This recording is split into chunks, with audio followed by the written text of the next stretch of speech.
સદગુરુ મહારાજની જય. ક્યાં રાજા ભોજને કાં ગાંગો તેલી, ક્યાંની કેની હારે હરખાવી દીધાસ. હવે આ પરમાત્માની હારે દેહને હરખાયો છે. કેવી અડસડ કરી છે, કેવો ગોટાળો કર્યો છે. હવે દેહ તો કોઈનો ટક્યો જ નથી. દેહ કોઈનો ટકે. દેહને વળગ્યા. ગીતાજીમાં શ્રી કૃષ્ણે કીધું છે કે હે અર્જુન, હું જલમતો નથી, મરતો નથી. હું આદિ અનાદિ જ છું, અખંડ છું, અપાર છું. તો અત્યારે ક્યાં દેહની હારે વળગ્યા. જે ભીલના બાણે વીંધાણા એ કૃષ્ણને પકડી લીધા અત્યારે તો એના. હવે આવું જ્ઞાન સોખે સોખું જો કૃષ્ણ ખુદ પોતે કહેતા હોય તો અત્યારે આ દેહને વળગ્યા છે. જ્યાં જાવ ત્યાં રામના મંદિર, કૃષ્ણના મંદિર, અરે બ્રહ્મા વિષ્ણુના મંદિર, શંકરના મંદિર, જે ત્રણ ગુણ છે. પરમાત્મા તો ગુણાતીત છે. ક્યાં હરખાવી દીધા. કેટલું ઘોર અંધારું, આ કેમ ન સમજાય. ગ્રંથોએ કરી ગડબડ વાતનો કરી ખરી, બાકી એમનું એમ જેમ છે એમ છે. આ ગ્રંથોએ ગડબડ કરી. નરસિંહ મહેતાનું આવું કહેવાનું થાય છે. જેને પૂરો અનુભવ કરી લીધો છે એવા સંતો મહંતો બોલે છે કે વેદ વાંચી વિદ્યા ઝઘડા હાસા શબ્દ સંતોએ પકડ્યા. એ કેમનો આપણને સમજાય નથી સમજાતું. તો કે ઘાટને વળગ્યા છે. તો ઘાટ તો બધાયના હોય છે. એ ઘાટ જો કાયમ આવતો હોય ને તો એને બાળે ન દે. કોઈને ધરતીમાં દાટી દે, બાળી દે હશે, જળમાં ફેંકી દે હશે.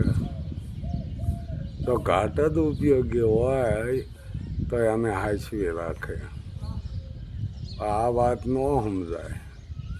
કેમ ન સમજાય? કે ઘાટનો મોહ છે. ઘાટે તો આપણને ક્યાંય લઈ નહીં ગયા. ગુરુ મહારાજ ગુરુજનો અત્યારે ઘાટે વળગાડીને બેઠા છે. ઘાટ તો વિનાશી છે, અવિનાશી નથી ઘાટ. ઘાટ તો એક સાધન છે. સાધ્ય તો પોતે છે, પણ એની નથી કોઈને પડે. દરેક ઘાટ કામ કરે છે એવું છે, પણ કામ આડું ને ઊભું બધું કરે. કોઈ નુકસાન આણે છે, કોઈ હળવું કરે છે.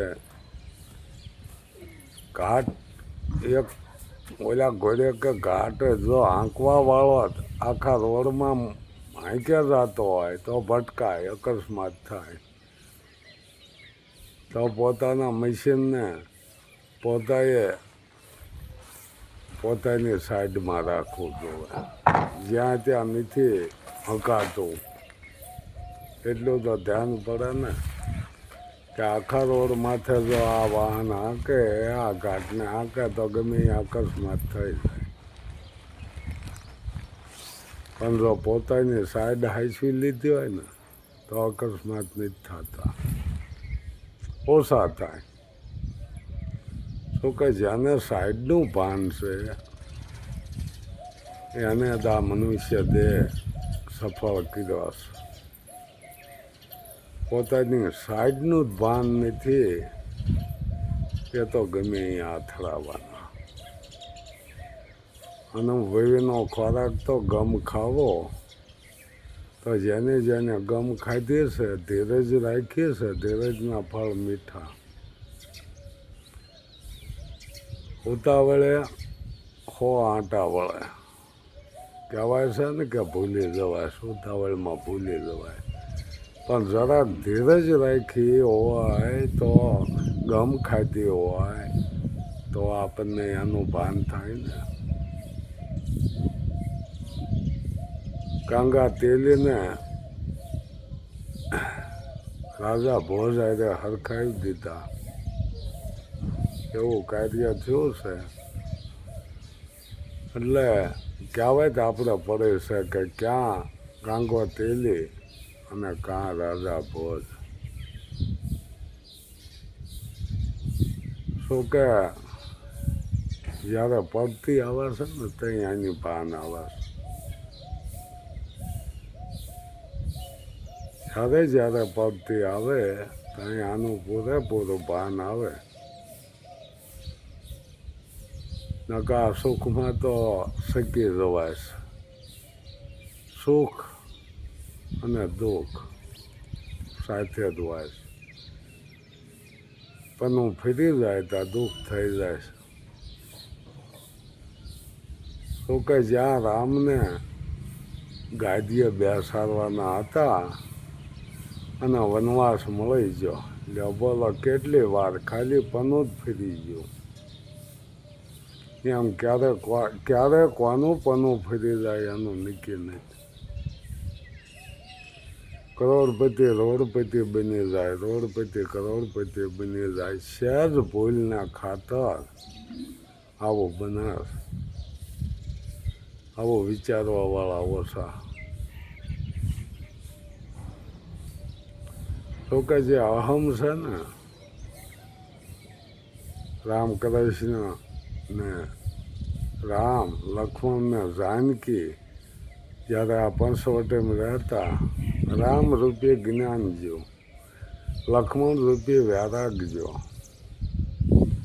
એટલે રાવણનું આગમન થાય છે. અહમ આવ્યો, જ્ઞાન વૈરાગ જો એટલે અહમ આવે. અહમ આવે એટલે ભક્તિ ટકે નહીં. આ આપણને રામાયણ સમજાવે છે. પણ ધ્યાન અત્યારે ક્યાં રાખે? ઘાટ સામું જ છે ત્યાં.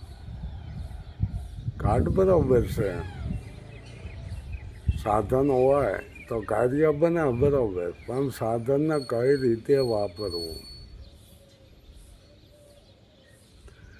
અને એક આ સાધનને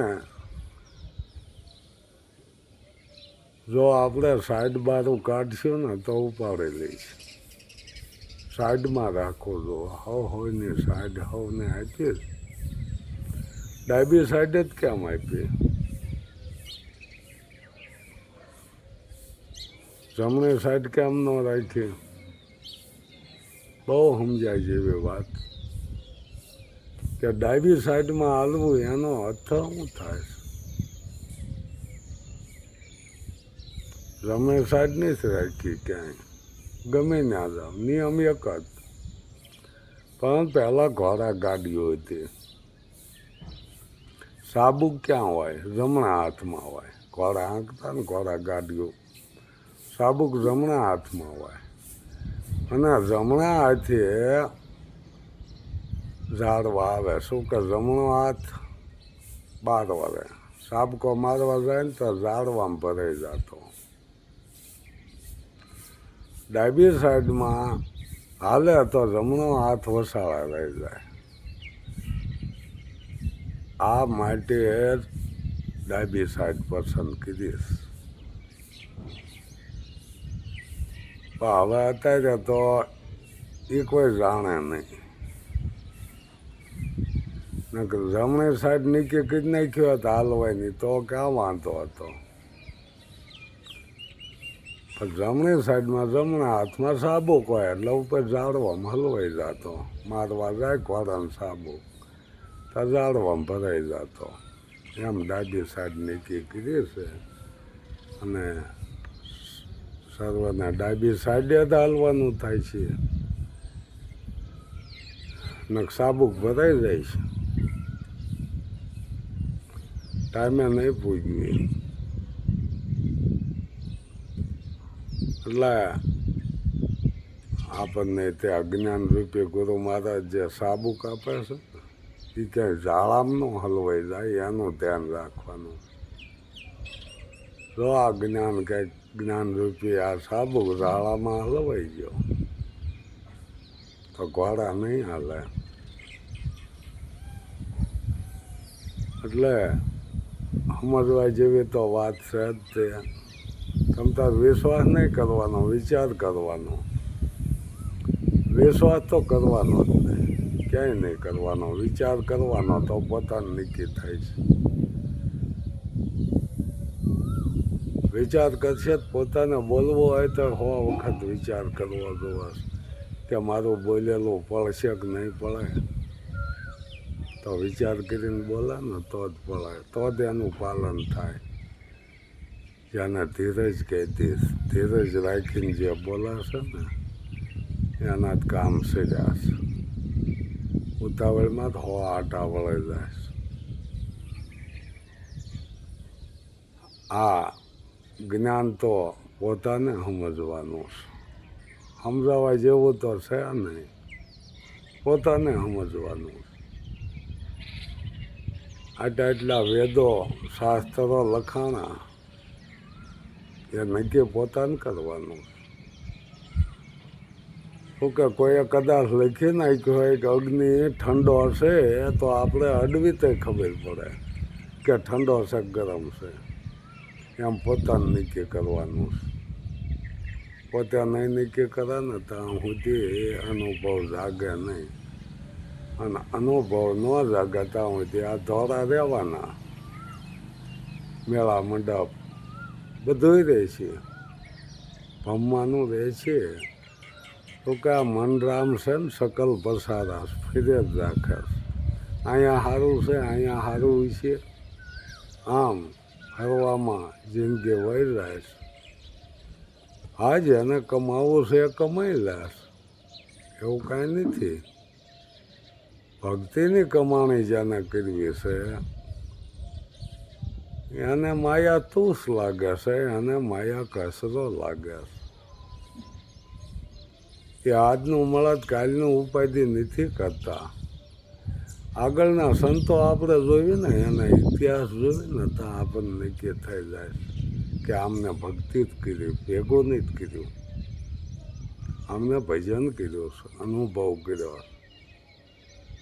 તો જ આવી પરિસ્થિતિ આવે ને, ધંધા વળગી જ્યાં વાત, કમાવામાં વળગી જ્યાં વાત, તો આ દી ન આવત. એને તો સેવા કરી, સેવા કરાવી નથી. અત્યારે ગુરુજનો સેવા કરાવવામાં જ પીડ્યા. સેવા કરવી નહીં જ કરાવવામાં છે. એટલું તો આપણને સમજાય ને કે જે સંતો ભક્ત થઈ જાય એને તો સેવા કરી છે ને, ગમે એ લ્યો, સેવા જ કરીશ. જે કોઈ આંગણે આવ્યો હોય ને એને શાંતિ તો પમાડે જ, એને સંત કહેવાય. શાંતિ પમાડે એને સંત કહીએ, એના દાસના દાસ થઈને રહીએ. એ ખોટું નથી કાંઈ, ઝીણામાં ઝીણું થઈ જવાનું. તો આ વાત સમજાય એવી છે. અત્યારે તો મોટા થઈને ફરવું છે એટલે તો એ ભક્તિને નાને કાંઈ લેવા દેવા નથી. એ આસારામ કરવા છે ને એને ભક્તિને કાંઈ લેવા દેવા નથી. પેલો તો દેહની ન પડી હોય જેને. બાકી કહેશે કે નામ તો રહેવાનું, નામ રહેવાનું. નામને કાંઈ ન લાગે, કલંક કોને? નામને લાગે છે. દેહ તો વિયો જાય છે. રાવણ વિયો ગયો પણ એના નામને કલંક છે. વિચારો કે રાવણ આવો હતો, અહમી હતો, આવો હતો, તેવો હતો. રાવણનું નામ દઈને બોલાય છે ને. પણ જે આપણે નામરૂપ ગુણ નહીં અમારે કબૂલ ન ધરો અવતારા, એ ગતની વાત કરી છે શ્રી કૃષ્ણે અર્જુનને કે એ આત્મા વિશેની વાત કરી છે. કોઈ દેહની વાત જ નથી કરી. હું જલમતો નથી, મતતો નથી, આત્માની વાત કરી. આત્મા ભાવે જે વાત થઈ એ કોઈ દેહની વાત નથી થઈ, પણ આપણે અત્યારે ઘાટે વળી ગયા છે કે આમ સમજાણું નથી, એટલે તો સમજવાનું છે. આમાં સમજાવવા જેવું ક્યાં? જો મને જ સમજાય ન હોય બીજાને કઈ રીતે સમજાવી શકું? એ તો શક્ય જ નથી. સમજાય ને પોતાને હોય, બીજો હોય. પોતે જ નથી સમજતો, બીજાને શું સમજાવે? અને અત્યારે ગુરુજનોને કોઈ કહેવા વાળું નહીં. શું કે બધાને યાદ કરવું, ભેગું કરવું. ભક્તિ ક્યાં કરવી? ભજન નથી કરવું, ભેગું કરવું.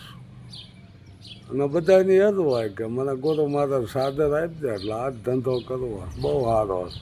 અને ધંધો એ બહુ સારો હશે, રોકાણ વિનાનો ધંધો.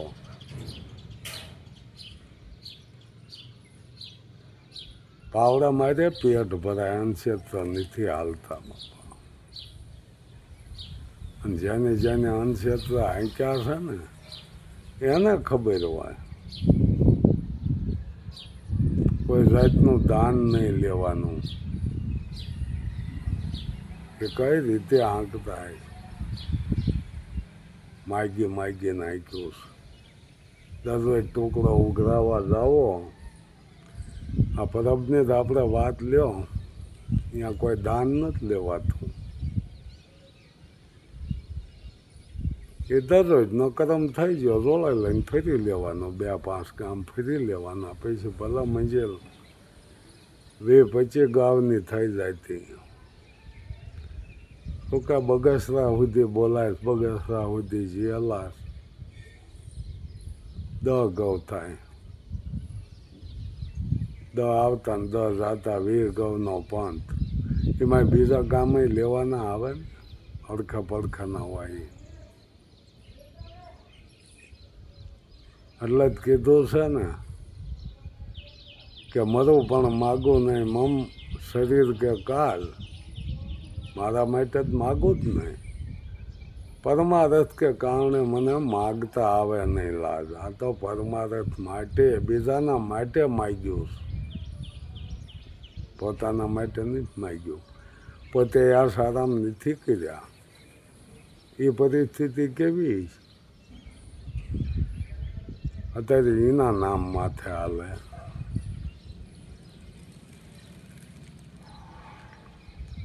અત્યારે આ સારામ જલસા સંતો મહંતો ને એના નામ માથે છે. ભોગ તો એને દઈ દીધા, ખૂબ દીધા ભોગ.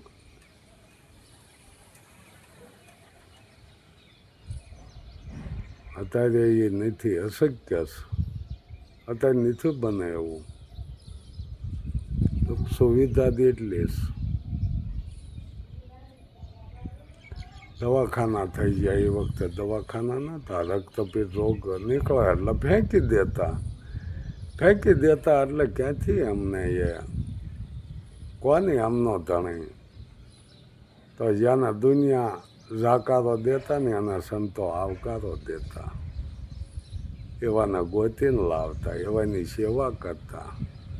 તેથી આ નહોતું કે હાલો ગુરુ કરી લ્યો, શ્રવણ પૂજા કરી લ્યો. એ નહોતું. પગ ધોઈને પાણી પી લ્યો એટલે તમારું જ્ઞાન થાય છે. આ પહેલાં નહોતું. પહેલાં તો પરમારથ હતો, કોઈ જાતનો હવારત નહીં. આને જ્ઞાન કીધું. હવારથમાં તો હવ મથે જ છે, પણ સંતો જે મથે છે પરમારથમાં મથે. અહીંયા સંતોની ઓળખાણ નીકી થઈ જાય કે જે પરમારથ હાટું મીઠ્યા ને એને સંત કીધા. એને કોઈ જાતનો હવારત ન હોય. અત્યારે તો હવારત વિના પતે એવું જ નથી. ગરીબ માણસ અત્યારે જ્ઞાન નથી લઈ શકે એવું. ભલે પ્રમાણિક હોય, પાલન હોય, પણ પૈસો નથી જ કઈ રીતે જ્ઞાન લઈ શકે? એને દક્ષિણા દેવાની તેવડ નથી. જે મજૂરી કરે, જાત મહેનત કરે, જ્ઞાન દાડે દીએ મોંઘું થતું જાય છે. જ્ઞાન લીધા પછી પાઠ પૂંજા ચાલુ થઈ જાય છે. ભગવાન માતાજીના ફોટા ઉતારીને ગુરુના ફોટા આવી જાય છે. એ નહીં આવડા એની પૂજા કરવા, આ તમારું કલ્યાણ કરી દઈશ. કેપટ ખેરવા લાવે છે.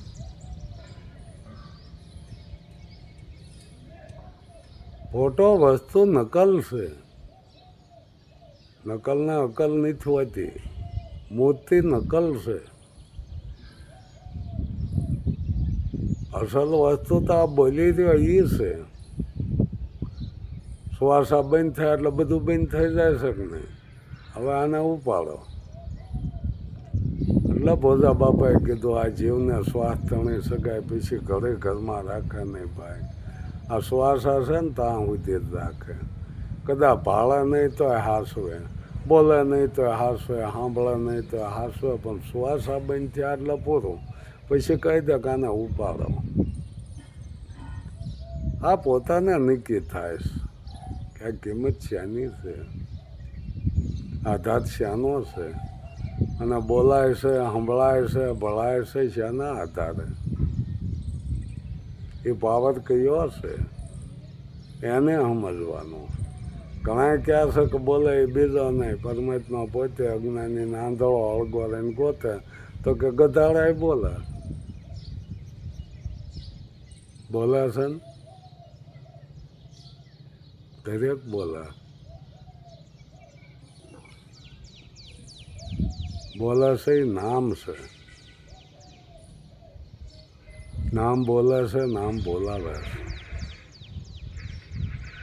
નામથી નથી આ વહીવટ આલી રહ્યો. નામ વિના ઓળખવાય કેમ? એટલે આત્માને નામ નથી છતાંય નામ આત્મા એવું કહેવાય છે. હું ઓળખાણ કરીશ એટલે. પણ ઓળખાણ થયા પછી નામ ઉડી જાય, પછી નામ નહીં રહેતું. ઓળખાવા પૂરતું કંઈક આધાર મૂકવો જોવાશે. ગમે આનો આધાર મૂકવો જોવાશે. ઓળખાણ માટે જ થાળીને ઓળખીએ, પણ આમાં તમને થાળી બતાવે તો ઓળખાય ને કે આ થાળી છે આમ.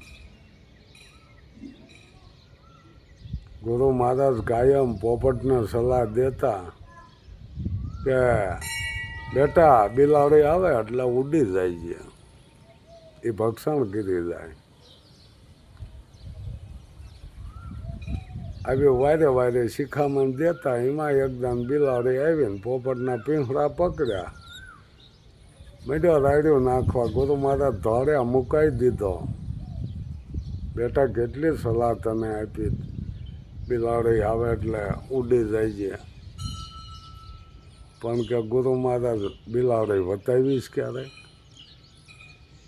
વતાવી જ મને ખબર પડે કે આ બિલાડી એવી ઉડી જાઓ.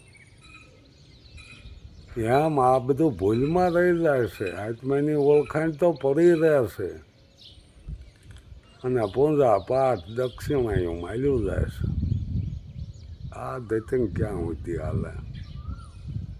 ઉપદેશ એમાં નથી લાગતો કે મૂળ વાત પડી રહેશે. આ મૂળે જ્યાં વિના તો કાંઈ મેળ પીડ્યો નથી કોઈને, પડે નહીં ને એમ. સદગુરુ મહારાજની જય.